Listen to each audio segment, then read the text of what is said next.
Bonsoir chers téléspectateurs, Massa El Khir, Azul Filaoun, bienvenue sur True News. Ce soir, j'ai l'honneur et le plaisir d'accueillir mes deux chroniqueurs, l'un en arbitrage et l'autre en technique. Mihoub Houssine, bonsoir, merci d'avoir accepté notre invitation et bienvenue encore une autre fois pour nous parler de l'arbitrage. Bien, merci Momo, merci pour l'invitation. Merci. Abdelrahman Bourtache, on attend toujours la chronique. Merci d'avoir accepté notre invitation, bienvenue. Et j'espère que tu auras beaucoup de choses à nous dire ce soir. Bonjour Mohamed, bonjour Houssine, c'est toujours avec un plaisir d'être avec vous sur un plateau sportif. Merci Abdel, merci Houssine. On commence par la belle victoire de l'Algérie face à...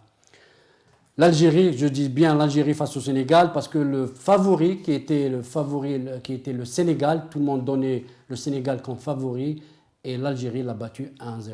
Comment avez-vous vu cette rencontre d'abord sur le plan en général, technique, arbitrage, la réaction des joueurs avant de parler de l'arbitrage, on en parlera tout à l'heure. Bien sûr, bien sûr. C'était un très beau match. Je pense que l'équipe a progressé par rapport au premier match. Et là, on a eu un vrai partenaire en face. Donc, on a pu tester les capacités de nos joueurs. Et donc, on peut compter sur eux pour les matchs à venir, Inch'Allah. Très bien. Abdel, on a vu un autre visage, une autre équipe face au Sénégal. Comment avez-vous vu le match? Quelles sont vos appréciations concernant cette rencontre? Moi, personnellement, j'étais impressionné par le niveau de cette équipe algérienne, où vraiment les joueurs ont transcendé sur le terrain.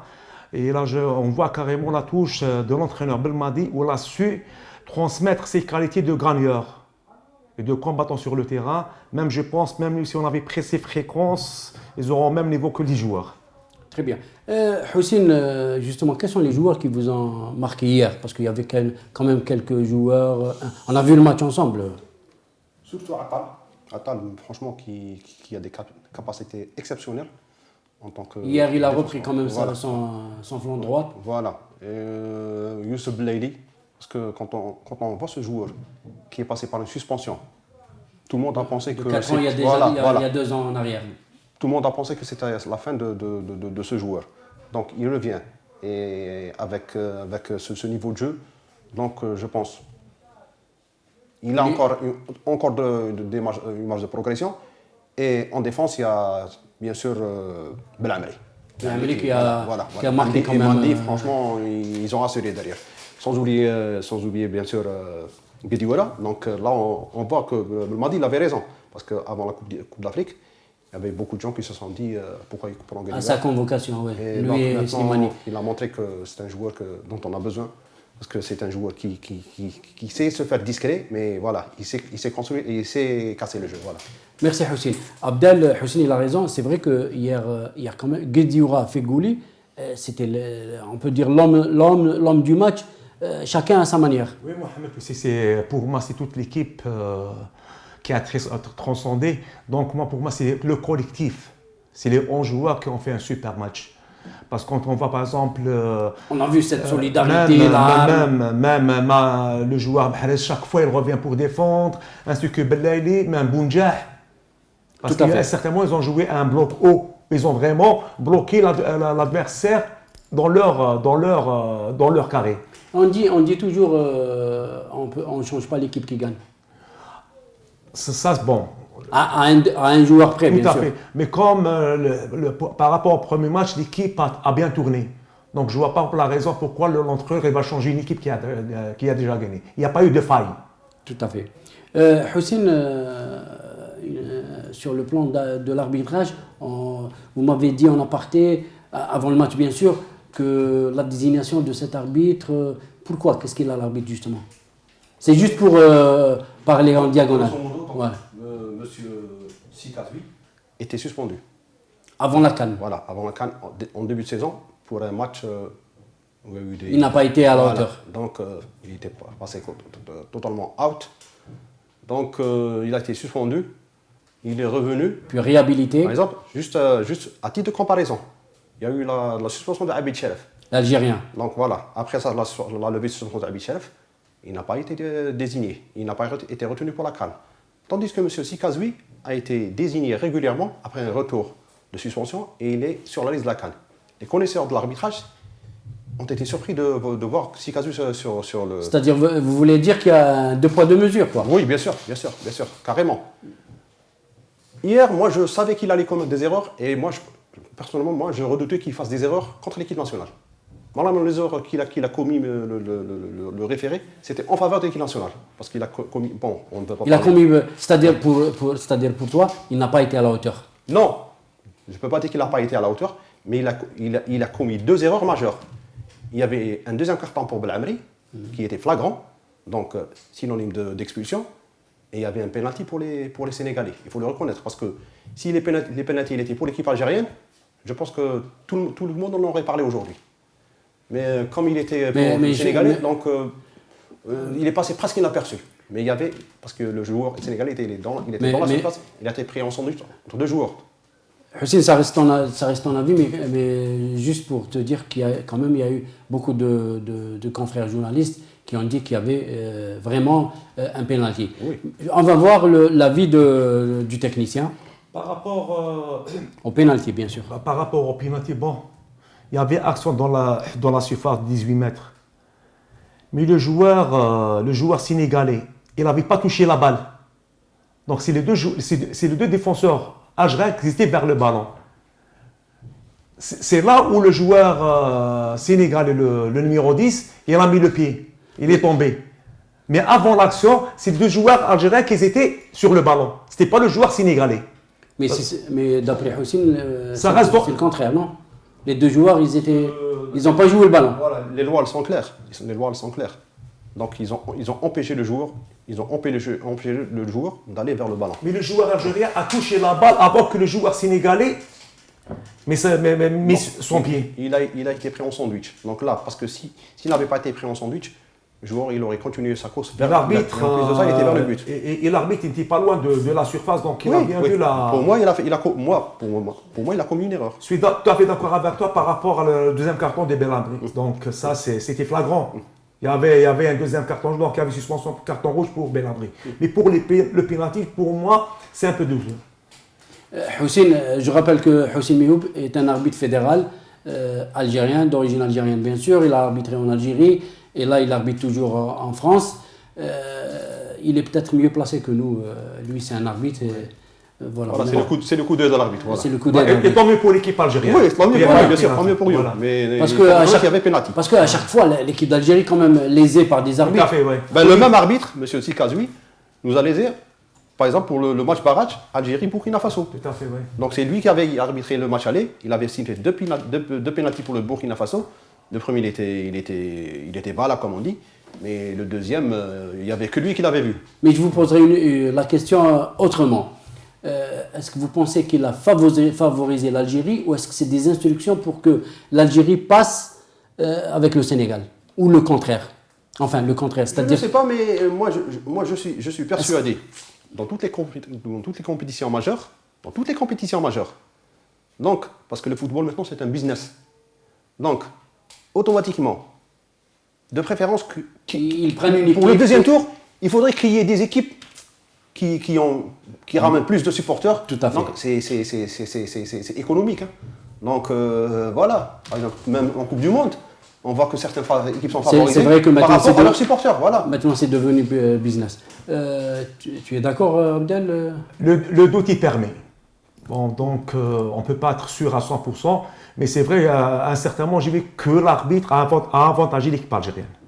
Moi, à mon avis, je ne peux pas donner un avis concernant le penalty parce que lui, il est mieux placé que moi. Pour le carton, c'est vrai. Surtout pour le carton, c'était flagrant. Mais l'arbitre, je pense qu'il peut ne pas donner le carton ou est-ce qu'il doit appliquer... Il doit appliquer les règles. D'ailleurs, pour le deuxième tour... Que ce soit pour l'Algérie ou contre l'Algérie? Bien sûr. Dans toutes les compétitions, comme les équipes, elles jouent pour le deuxième tour, quart de finale, demi-finale, finale. Les arbitres, ils sont notés, ils ont un classement. Hein. Donc les arbitres qui font beaucoup de fautes, dans le premier tour, ils partent parce qu'il y a quand même 26 arbitres directeurs et 30 assistants. Deuxième tour, il n'y aura pas tous ces arbitres. Il y aura la moitié qui vont partir. Et donc les ceux qui vont rester seront les meilleurs et les meilleurs ils sont notés automatiquement. Hein. Je reviendrai vers toi concernant nos arbitres algériens. Oui. Hein. Et Abdel, hier quand même on a vu les Algériens attaquer et défendre en même temps. C'est une nouvelle tactique ou c'est une motivation de Belmadi? Non, c'est la motivation de Belmadi. Il les a motivés. Tout à fait, c'est pour ça que j'ai parlé de la touche de Belmadi. Et je pense, là ce qu'on peut retenir, c'est la gestion du groupe. Je pense que c'est le seul entraîneur depuis je pense 20 ans qu'on voit une équipe jouer de la sorte. Tout le monde défend, tout le monde attaque. Moi j'étais impressionné par exemple le joueur Mahrez. À chaque fois il revenait pour défendre. Ça fait quand même plusieurs matchs, il n'était pas à la hauteur, mais cette fois-ci, hier il était à l'aise, il a défendu, et il a donné des balles quand même. Tout à fait. Non, mais vraiment, c'est pour ça moi je parle du collectif. Tout le monde a joué le jeu. Et tout le monde était dans leur vrai niveau. Très bien. Houssine, quel est le joueur qui est sorti du lot? C'est-à-dire un seul joueur. Parce que hier, ils ont voté Fegouli. Sur les plateaux français, ils ont dit non, on préfère. C'est pas une question de préférence. Ils ont dit pour nous, c'est Fegouli et Guedioura. C'est les hommes du match. Pour moi, c'est Belmadi. Belmadi, s'il était pas sur le terrain, mais franchement. Oui, mais nous, on parle de. Comme il a dit Abdelrahman. Houssine, on parle oui, de l'homme du match, sur le terrain. Oui, certes, mais tu vois, on avait les mêmes joueurs il y a quelques mois, mais on sentait qu'ils étaient perdus sur le terrain. Mais là, on sent qu'il y a un patron derrière. Presque c'est la même équipe. Parce qu'il faut reconnaître que Belmadi, même en tant que joueur, il a été toujours un leader. Donc, il est là en tant que leader. Donc, moi, je pense que Belmadi, il n'est pas là juste en tant qu'entraîneur. Il est leader de cette équipe. Tu vois, on sent que. Oui, Belmadi, il est toujours derrière eux. Tu vois, toujours dans la touche, sur la touche, en train de pousser, en train de gueuler. Donc ça, c'est. Ça soit pas. Voilà. Bon, pour le meilleur joueur, franchement. Un seul. Un seul. Moi, je dirais Atal, parce que depuis le début de saison, il ne cesse de prouver ses capacités. Justement, revenons à Guedioura, il a été critiqué plusieurs fois. Il est vieux, il joue en deuxième division en Angleterre. Quoique plusieurs de nos invités nous disaient si Belmadi a convoqué Guedioura, c'est que Guedioura pouvait faire l'affaire. Si Guedioura a joué quand même 10 années en Angleterre, même en deuxième division ou en première division, ça veut dire qu'il est solide. Moi, personnellement, je parle de moi-même, de ma personne. Je me pose la question comment ça se fait que Guedioura il a été retenu parmi les 23. Et là, je tire chapeau à Belmadi que vraiment, Guedioura, il m'a impressionné hier. Les 2 matchs, il m'a impressionné. C'est-à-dire que tu retires ce que tu as dit. Tout à fait. Très bien. Houssine, les arbitres algériens, est-ce qu'ils ont déjà officié ou pas encore? Oui, bien sûr. Quels sont les noms? Quel est l'arbitre qui a officié? Quels sont les matchs? Si tu as une idée. Les 3 arbitres algériens, donc, ils sont en trio. Il y a M. Rorbel Mustafa. Rorbel, c'est l'arbitre directeur. Oui, voilà, qui est d'Oran. Et d'ailleurs, son père était arbitre. Oui, non, il était président de la Ligue de football d'Oran. Donc, Rorbel. Oui, Rorbel. Donc, la Ligue de Wilaya, voilà, la Ligue régionale. Même Rorbel, moi, en tant que jeune arbitre, je l'ai connu.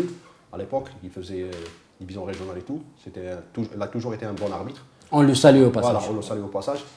Et il y a Chiali, qui est de Tlemcen, arbitre international, lui aussi. Donc c'est sa 5e CAN. Il a fait 2 Coupes du Monde. Il a fait 2014 avec Haimoudi et 2018 avec Abid Cherf. Malheureusement, ils n'ont pas arbitré. Mais en 2014 avec Haimoudi, ils ont été jusqu'au match de classement. Très bien. Donc c'est sa 5e CAN. Et il y a le jeune Gourari, dont c'est la première CAN. Voilà. Il est de Béjaïa, non? Oui, je nomme Tizi ou Béjaïa. Ils ont fait Afrique du Sud, Côte d'Ivoire, je pense. Arbitre directeur. Ah oui, franchement, ils ont été. Le trio, non? Oui, le trio. Ah oui. Je pense ils étaient à la hauteur. Hein. Voilà. C'était vraiment à la hauteur. Rorbel, je pense que l'absence de Abid Cherf, elle a ouvert une porte à Rorbel, et Rorbel, il va prouver. Parce qu'il a été à la Coupe du Monde des moins de 20 ans. Donc il a fait la finale en tant que 4e arbitre. Et c'est pas par hasard, comme je te l'ai dit. Tout à fait, oui. Voilà, donc les arbitres sont notés. Et donc s'il a été désigné 4e arbitre pour la Coupe du Monde des moins de 20 ans, donc ils ont vu en lui un excellent arbitre. Donc je pense que si l'Algérie ne se qualifie pas en finale, nous on préfère que l'Algérie joue la finale, c'est bien sûr. Et remporter le trophée, bien sûr. Mais si l'Algérie ne va pas en finale, soyons sûrs qu'on verra on verra à 50% le trio algérien en finale parce que c'est l'un des meilleurs de cette Actuellement. Oui. Très bien. Abdelrahman Bourtache, on a le droit de rêver, comme disait Belmadi. On peut y aller en finale maintenant. On peut gagner le trophée. Ça joue sur 7 matchs et moi je me dis pourquoi pas. Vu le niveau de l'équipe algérienne hier, toutes les portes sont ouvertes pour accéder à la finale. Et pourquoi pas emporter le trophée. Tout à fait. Je reviens juste, Houssine, est-ce que tu as vu d'autres arbitres? J'ai vu un arbitre tunisien pour le match. Il a déjà arbitré, un arbitre directeur tunisien. Les arbitres tunisiens, d'ailleurs, la Tunisie... Ils ont 3 arbitres aussi? Ils ont 3 arbitres directeurs et 2 assistants. Donc c'est le seul pays qui a 3 arbitres directeurs. Donc ils ont 5 arbitres. La Tunisie, elle a 5 arbitres, mais ils ont 2 directeurs et 3 assistants. Mais le seul pays qui a 3 arbitres directeurs, c'est la Tunisie. Donc ça prouve. Très bien. Voilà. Et le Maroc, ils ont combien? Ils ont 4 arbitres, 2 directeurs et 2 assistants. L'Algérie, elle a 3 arbitres, 1 directeur et 2 assistants. Normalement, on en avait 2. Si Abed Sharif. Non, si Abid Sharif était là, je pense qu'ils n'auront pas pris Orbel. C'est dommage. Je pense. Hein. Donc l'absence d'Abid Sharif, elle a été bénéfique pour Orbel. Pour Orbel. C'est l'occasion pour. Voilà. Abdel, Moulhi عطى بن سبعيني مندي بالعمري en défense. À chaque fois, on dit la défense, on a peur de la défense, on a peur de l'axe central. Hier, quand même. Ce n'est plus le maillon faible de l'équipe nationale. 2 matchs, 0 but, on qui sait. Et même le gardien Boulhi, il est sur les 2 matchs. Vraiment. Il a fait des arrêts décisifs. Il est passé inaperçu, mais il a fait des arrêts décisifs. Et l'Algérie, c'est S-classe première, donc elle peut rencontrer le 3e du groupe F, je pense, ou du groupe de l'Égypte. 3e. J'ai pas encore donc elle peut passer quand même au quart de finale, quoi. Maintenant, les deux premiers de chaque groupe, plus les 4 meilleurs troisièmes passent au 16e de finale. 8e de finale. Ouais. Après, ça sera les quarts de finale, c'est des éliminations directes. Avec l'intelligence de Belmadi, il va essayer de... Moi, ce qui m'a étonné de l'entraîneur Belmadi, c'est lors de la conférence de presse où... Il a donné l'équipe adverse. Il connaît déjà avec leur tactique et tout. Voilà. Avec même les joueurs remplaçants. Tout le monde est resté bouche bée. On voit que c'est un peuple qui est très connaisseur. Houssine, je te demande juste de nous préparer d'ici la fin des 3 matchs, c'est-à-dire avant les 8e de finale, un peu une chronique sur l'arbitrage. Oui. Une chronique, quel est le meilleur arbitre, il n'y a pas de problème. On passe à la chronique. Avant de passer à la chronique, on va voir juste les résultats et le classement de l'Algérie. Donc, Kenya, Tanzanie.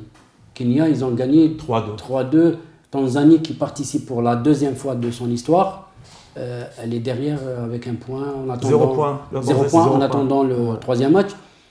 Et Kenya-Sénégal en 2e position. Tout à fait. Donc, en plus, c'est un match direct entre le Kenya et le Sénégal.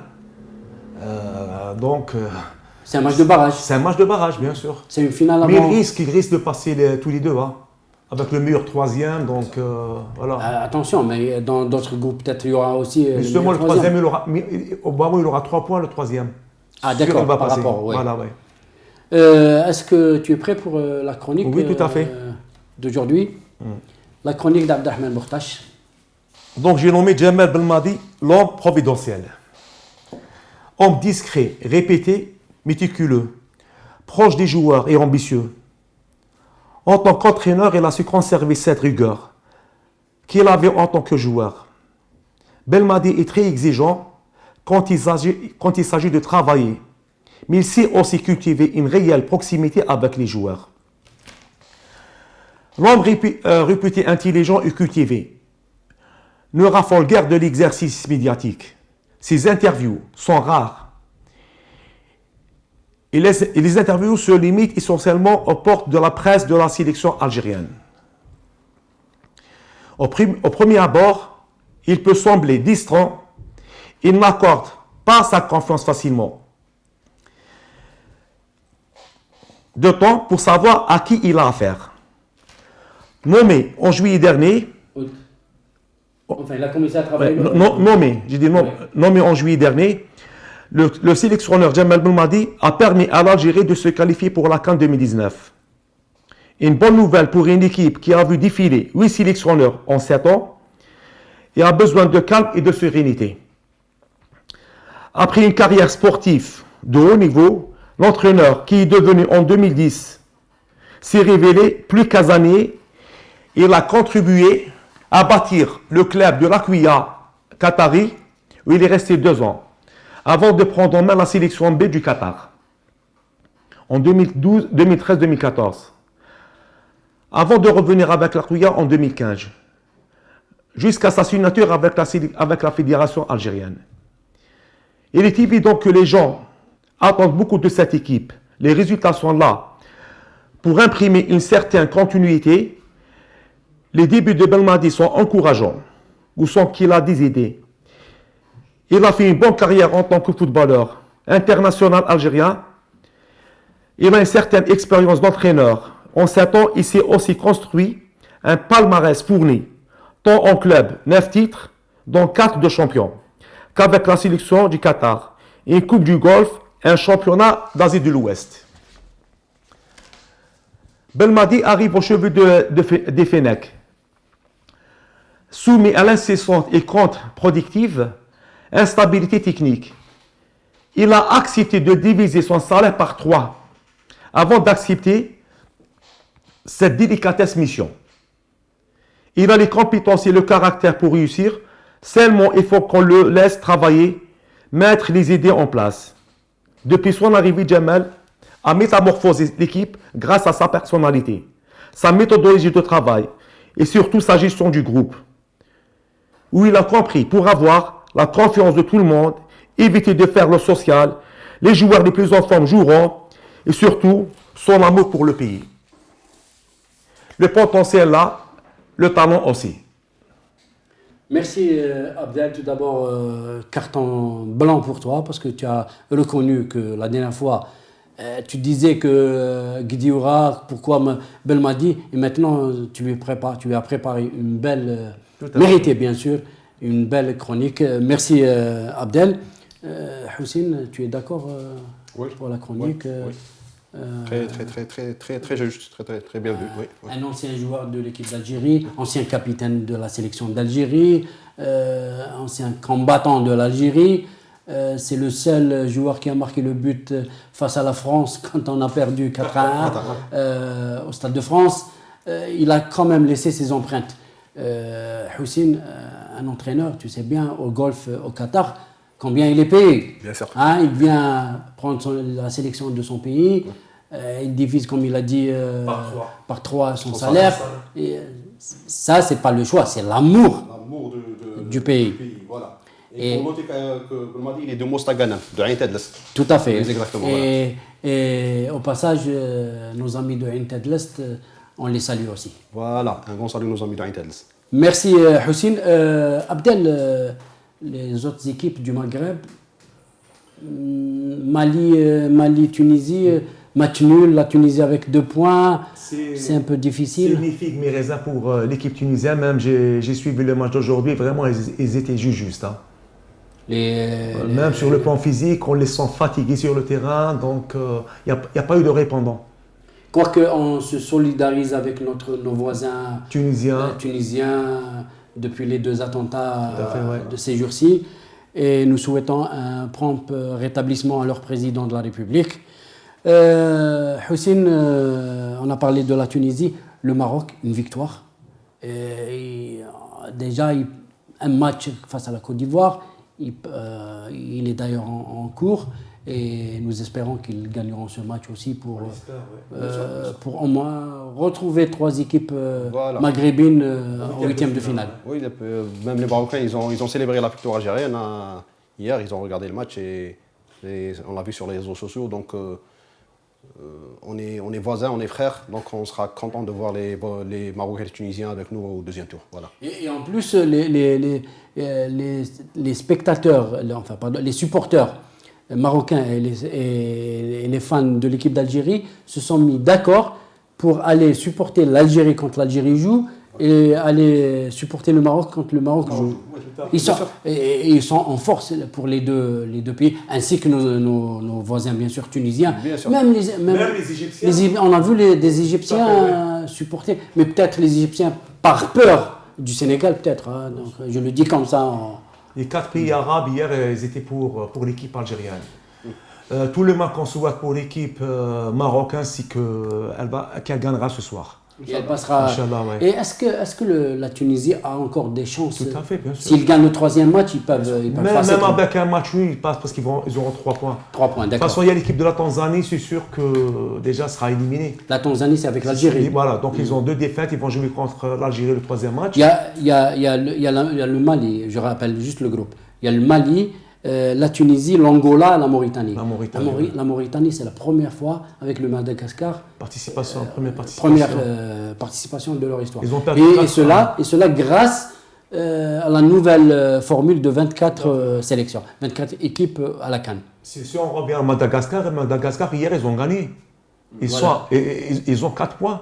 Déjà une victoire. Donc, apparemment, sont quasiment qualifiés pour le deuxième tour, pour les 8e de finale. Et qu'est-ce qu'on prévoit pour le troisième match face à la Tanzanie? Pour moi, ce sera un match. Vous pensez que. Parce que les joueurs algériens, ils vont jouer libérés, puis il y aura l'intégration de nouveaux joueurs qui vont prouver leur place. C'est la question que je vous pose à vous deux, surtout aux techniciens, bien sûr. Non, mais de toute façon, je pense. On n'a pas encore vu Ouennes. Il y a Ouennes, il y a Tahrat, il y a même. Tahrat, on le connaît. Ouais. Tahrat, il n'y a pas de souci. Mais Ouennes, on ne l'a pas vu encore dans des matchs aussi importants. Je peux vous dire que même avec l'équipe qui va être allée, on va être encore impressionné. Parce que la touche de Belmadi, les joueurs se sont transcendés. Parce que même après le deuxième but, on a vu tout le monde aller vers le joueur qui a marqué le but. Tout à fait. On a quoi cette communion entre les joueurs? C'est grâce à qui? C'est grâce à Belmadi. Est-ce que vous pensez que Belmadi laissera la même équipe ou est-ce qu'il fera des changements? Non, je pense qu'il va y avoir quelques changements. Même en faisant des changements, tous les joueurs seront aptes à défendre les couleurs nationales. C'est tout le mal qu'on leur souhaite et nous espérons également à nos voisins tunisiens, marocains, et Mauritaniens, égyptiens. Yeah. Enfin, nous souhaitons à tous les pays arabes d'être mieux que les précédentes CAN. On va te libérer pour nous faire un peu la synthèse de l'arbitrage. On va accueillir tout de suite dans la rubrique du jeune talent. Aujourd'hui, c'est une surprise et je ne dis rien. Vous allez le voir sur le plateau et un de ces jours, il sera peut-être dans l'équipe de Belmadi. Si Belmadi, il n'est pas loin, Il n'est pas loin, d'autant plus qu'on peut jouer en sélection nationale à 17 ans, donc tout est possible. Je ne dirai rien. Houssine Mehoub, je te remercie pour tout ce que tu nous as ramené. Et on se voit à la prochaine émission. Mes chers téléspectateurs, je vous dis à la deuxième partie.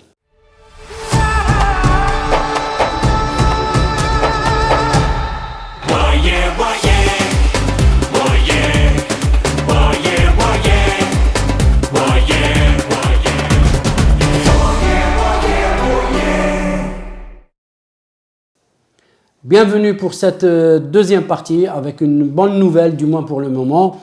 Je remercie notre ancien confrère Mohamed Rissani qui est chargé de la gérance de la salle Khaymatina qui nous a permis de voir le match. Il vient de nous balancer que le Maroc mène 1-0 face à la Côte d'Ivoire. Et avec le match de l'Algérie où on a fait quelques fêtes, quelques ambiances, nous allons voir quelques sonores des supporters algériens avant et après le match. Après la victoire de l'Algérie, bien sûr.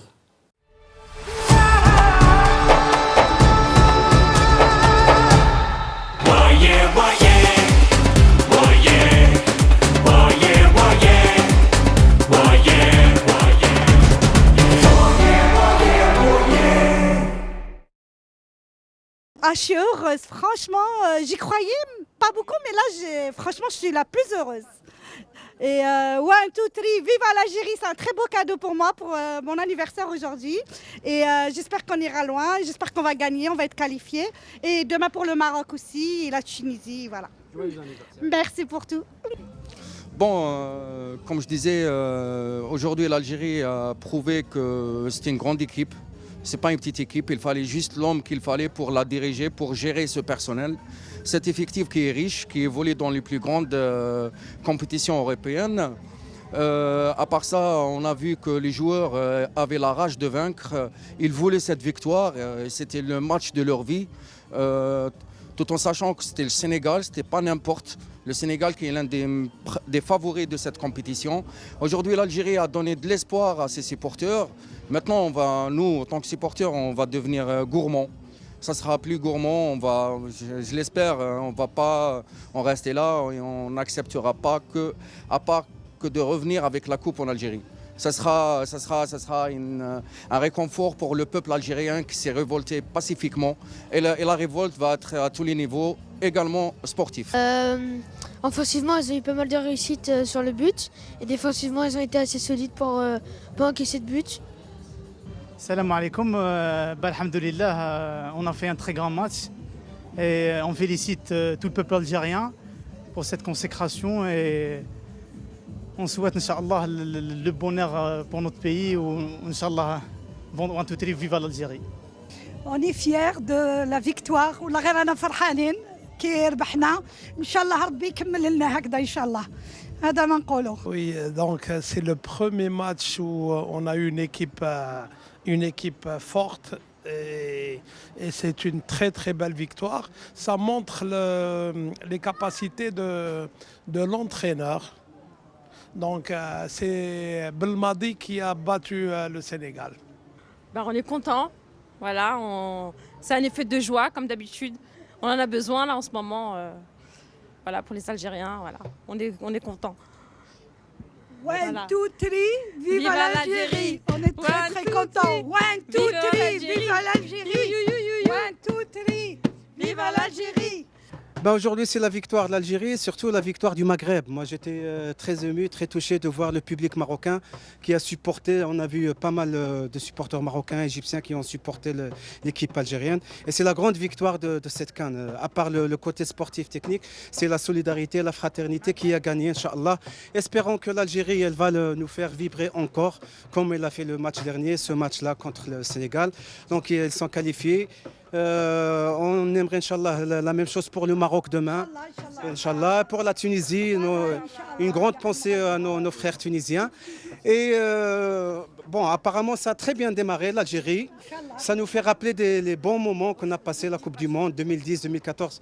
Bravo pour l'Algérie, bravo pour les Fennecs et One Two Three. Vive l'Algérie! On est très très content pour la victoire de l'Algérie. Et on a vu une équipe algérienne très très solide. Et j'espère qu'on ira encore beaucoup plus loin. Et on va avoir une équipe très très offensive. C'est ce que vous nous voir. L'Algérie, elle est très très loin. Écoutez, je suis ravi que l'Algérie gagne. Et ce n'est pas uniquement l'Algérie, c'est tout le Maghreb qui gagne. Et nous sommes ravis qu'il y ait une union maghrébine. Et j'espère que ça se reproduira au futur. Et que nous unissons tous ensemble pour tout ce qu'on a envie d'avoir. Que le Maghreb fleurit, qui nous donne l'espoir de gagner le championnat du monde peut-être, Inch'Allah. Merci. مبروك على الفريق الوطني الجزائري وعلى كل حال قلت لكم بالماضي يعني ça sera la surprise نتمنى لهم التوفيق félicitations pour toute l'équipe et merci Belaïli merci je vous dis merci 1, 2, 3 die Mannschaft für Algerien das wunderbar. Voilà, je traduis en français. Donc 1, 2, 3 en anglais et l'Algérie c'est une équipe merveilleuse. Et bravo.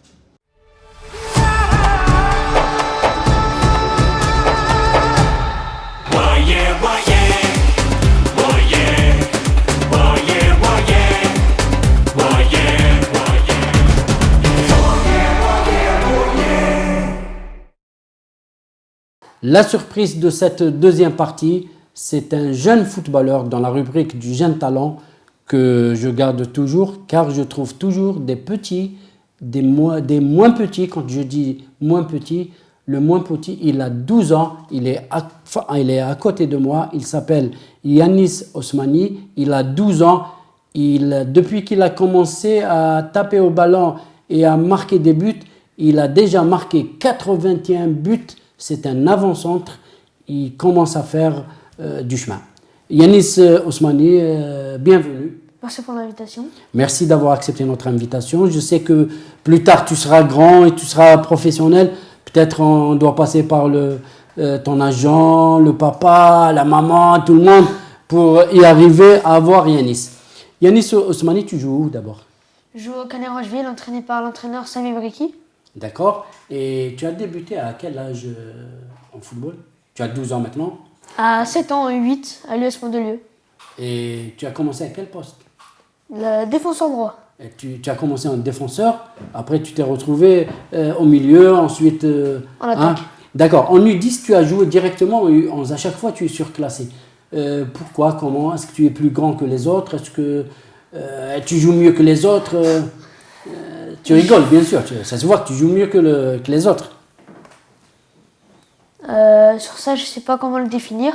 Ouais. Après, c'est l'entraîneur de dessus qui m'a choisi peut-être par le poste où j'étais le meilleur de ma catégorie. Il a vu que tu devrais jouer un peu plus haut. Un peu au-dessus, oui. D'accord. Et tu as fait des essais à la Cannes. Là, tu habites à côté du Cannes. Tu joues dans un petit village, qui s'appelle, ou une petite ville... Canet Rocheville.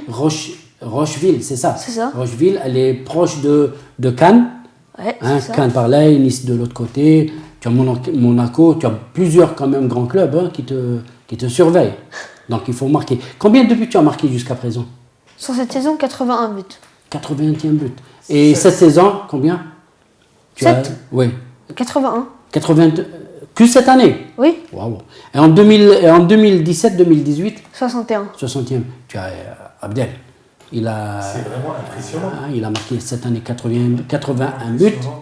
Et en 2017 déjà, il était à U11, il jouait avec les U12, il a marqué 61 buts.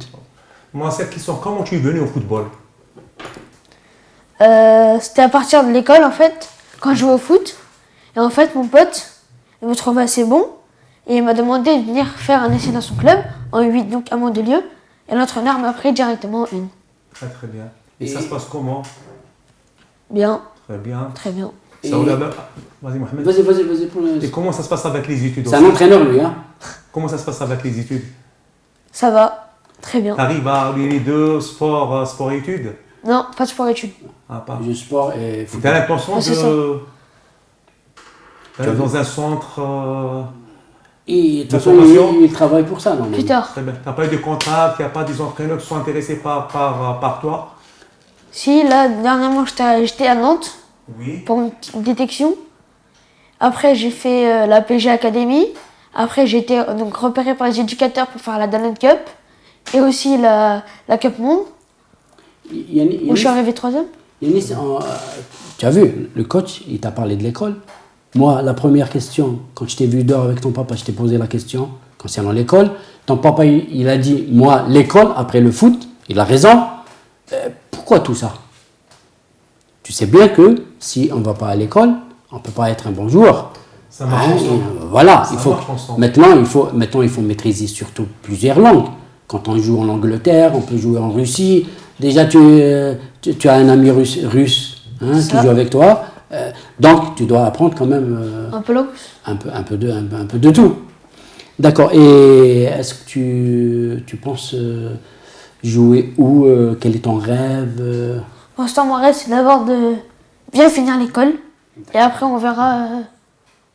Ouais, après, on verra. Après, on verra. Et en football? C'est-à-dire en football, Jouer au niveau. Jouer au niveau, très bien. Et quel est ton idole? Est-ce que tu as une idole, quelqu'un qui t'impressionne? Tes joueurs préférés? Neymar et Messi. Neymar et Messi, très bien. Et concernant tu es algérien, d'accord. Et concernant les joueurs algériens, est-ce que tu connais les joueurs algériens? Quels sont les joueurs que tu connais qui jouent en Algérie? Mahrez, bien sûr. Mahrez, Oui. Fegouli, Fegouli, Goulam, Belhadi, Attal, Oudja, le gardien. ouais, et Boudedja 9. Et l'entraîneur, tu ne connais pas? Jamel, Belmadi. ouais, voilà, Jamel Et Belhadi. il risque de t'appeler dans 4 ans. Tu as déjà 12 ans, dans 4 ans, tu seras. Peut-être, Inch'Allah.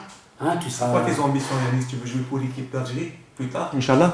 Ouais, pas encore. Là, il commence. Je sais pas. Ah, tu sais pas. Là, il est en train de monter, de jouer. Après, on verra. On verra. Et qui t'aide dans ta carrière? Qui te soutient surtout? des cousins en dehors de papa et maman. Ça, c'est autre chose. Est-ce que tu as des gens qui te soutiennent? Allez, Yanis, on est derrière. Et parle, dis-nous, raconte-nous un petit peu. Bah, déjà ma famille. Ouais. Après, il y a Ismaël Bokris. Oui, c'est le coach, non? Non. Non. Sami Briki, le coach. Ah, d'accord, oui, pardon. Donc après, les adjoints. T'as quand même t'as quand même beaucoup de gens qui te suivent. Oui. Des copains, bien sûr. Oui, copains, des bien sûr. copains. Et aujourd'hui, ils vont te voir à la télévision, ça sera encore...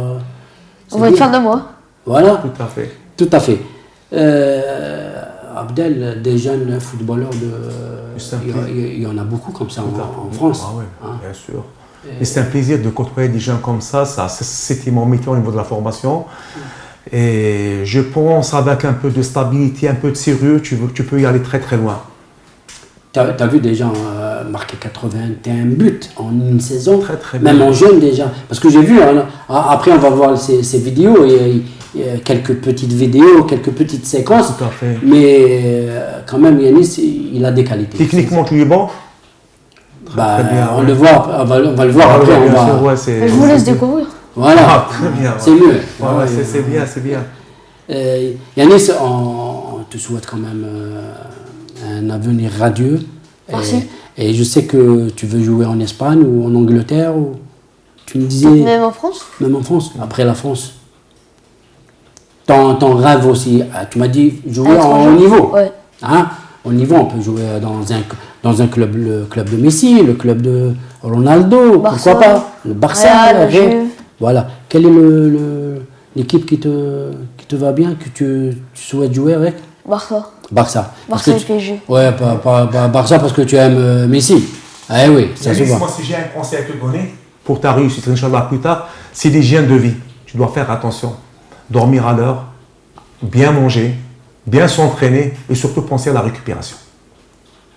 C'est un coach qui te parle. Hein. D'accord. Mais là, je pense que son papa, c'est la première fois que j'ai vu un papa qui n'est pas trop foot, mais il est Derrière. il est derrière, il est de façon, il est motivé.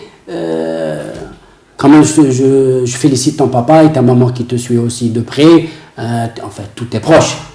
Et j'espère un jour te voir comme ça, venir derrière toi pour me signer un autographe. Quel est ton rêve? Quel est ton dernier mot? Qu'est-ce que tu veux dire à tes parents ou à ton coach ou à tes amis? Merci. Hein? La caméra, tu peux parler avec eux. Alors tes dire parents, tous merci. à tes parents, Toute ma famille. Merci papa, merci maman. Tu peux le dire un peu. Tu peux le dire, Merci papa, merci maman. Voilà. Merci Yanis Osmani. Tu restes avec nous. On va terminer juste avec le coach pour les prochains matchs. Abdel, l'Algérie, le troisième match. Troisièmement, bon, on va jouer contre la Tanzanie qui est mathématiquement éliminée. Donc c'est un match sans enjeu Et pour les si- deux équipes. Hein. Et même si on perd, on passe. Même si on perd, on passe en première position. D'accord. Donc en espérant quand même ne pas. Non, ils vont gagner. Espérons qu'ils vont gagner le prochain match. Et C'est bon, c'est sur leur lancée et la motivation reste toujours la même. tout à fait. Donc Yanis, on te dit merci. Merci d'avoir accepté notre invitation. Et Inch'Allah, l'année prochaine ou dans 2 ans, je viendrai chez toi. Je te ferai un entretien, une interview pour voir dans quel club tu joues. Et l'évolution de ta carrière. D'accord? Pas de problème. Merci Yanis Osmani. Abdel Bortache, je te dis aussi merci. Merci Mohamed. Cette émission, on la termine avec quelques ambiances des fans du Maghreb. Et mes chers téléspectateurs, je vous donne rendez-vous à la prochaine émission. Et merci de rester branchés sur True News. Et surtout, merci au personnel de la salle Khaymatina. Et merci à notre réalisateur et tous les gens qui sont derrière, qui m'aident à animer cette émission. Ahmed, Lilia, Bagdad. Merci à toute l'équipe et je vous dis bonne soirée.